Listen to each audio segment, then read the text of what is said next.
اعوذ باللہ من الشیطان الرجیم بسم اللہ الرحمن الرحیم رب اشرح لی صدری ویسر لی امری واحلل عقدۃ من لسانی یفقہوا قولی۔ ریاض الصالحین حصہ اول، احادیث نبوی صلی اللہ علیہ وسلم۔ مجلس کے آداب۔ حضرت ابن عمر رضی اللہ تعالیٰ عنہ سے روایت ہے کہ رسول اللہ صلی اللہ علیہ وسلم نے فرمایا، تم میں سے کوئی شخص یہ نہ کرے کہ کسی آدمی کو اس کی مجلس سے اٹھا کر پھر خود اس پر بیٹھ جائے، لیکن تم مجلس میں فراخی اور گنجائش پیدا کرو۔ اور حضرت ابن عمر رضی اللہ تعالیٰ عنہ کا معمول تھا کہ جب کوئی شخص آپ رضی اللہ تعالیٰ عنہ کی خاطر مجلس سے اٹھ کھڑا ہوتا تو آپ رضی اللہ تعالیٰ عنہ اس جگہ نہ بیٹھتے۔ بخاری اور مسلم۔ فائدہ، اس میں ایک تو مجلس کو وسیع رکھنے کی تاکید ہے تاکہ ہر آنے والے کو مجلس میں بیٹھنے کی جگہ مل جائے اور تنگی محسوس نہ ہو۔ دوسرا، کسی بیٹھے ہوئے شخص کو اس کی جگہ سے اٹھا کر خود اس پر بیٹھنا منع ہے، چاہے بیٹھا ہوا شخص کم درجے کا شخص ہو، لیکن اگر وہ پہلے آ کر ایک جگہ بیٹھ گیا ہے تو بعد میں آنے والے کسی بھی شخص کے لیے اسے وہاں سے اٹھانا جائز نہیں ہے۔ ہاں، اگر وہ خود ہی اپنے سے بڑے آدمی کے لیے اپنی جگہ چھوڑ دے اور اسے وہاں بیٹھنے کی پیشکش کرے تو پھر وہاں بیٹھنا جائز ہوگا۔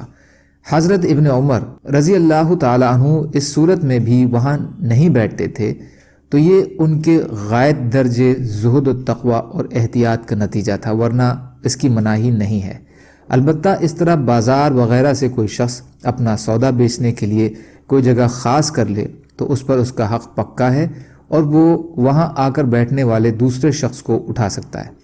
البتہ ملک کا انتظامیہ غیر قانونی قبضے کے خاتمے کے لیے بازاروں اور سڑکوں پر سودا بیچنے والوں کو اٹھانے اور منع کرنے کا حق رکھتے ہیں، لیکن اس کے لیے ایک متعین اور واضح قانون ہونا چاہیے۔ یہ نہیں کہ ایک سرکاری اہلکار ان کے خلاف میدان عمل میں آ جائے، اور یہ آنکھ مچولی یا تعمیر و تخریب ہمارے ملک میں عام ہے اور سالوں سے ہم اس کو جھیل رہے ہیں۔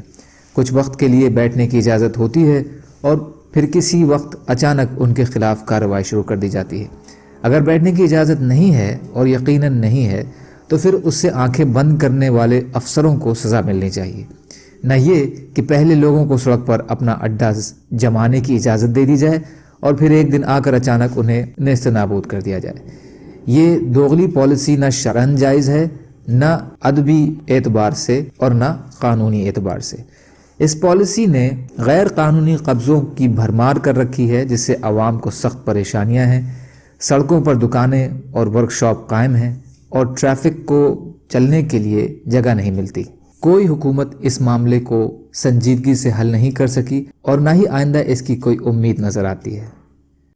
اللہ تعالیٰ کہنے سننے سے زیادہ عمل کی توفیق عطا فرمائے، اور مظلوم کشمیریوں، فلسطینیوں اور دیگر ممالک میں جہاں بھی مسلمان بھائی بہن پریشان حال ہیں، یا اللہ آپ ان کی مدد فرمائیے اور ہم کو بھی اپنی استعداد کے بقدر اپنا حق ادا کرنے والا بنائیے، آمین۔ سبحان اللہ و بحمدہ، سبحانک اللہم بحمدک، اشہد ان لا الہ الا انت، استغفرک و اتوب الیک۔ سبحان ربک رب العزۃ عما یصفون وسلام علی المرسلین والحمد للہ رب العالمین برحمتک یا ارحم الراحمین۔ لا الہ الا اللہ محمد رسول اللہ۔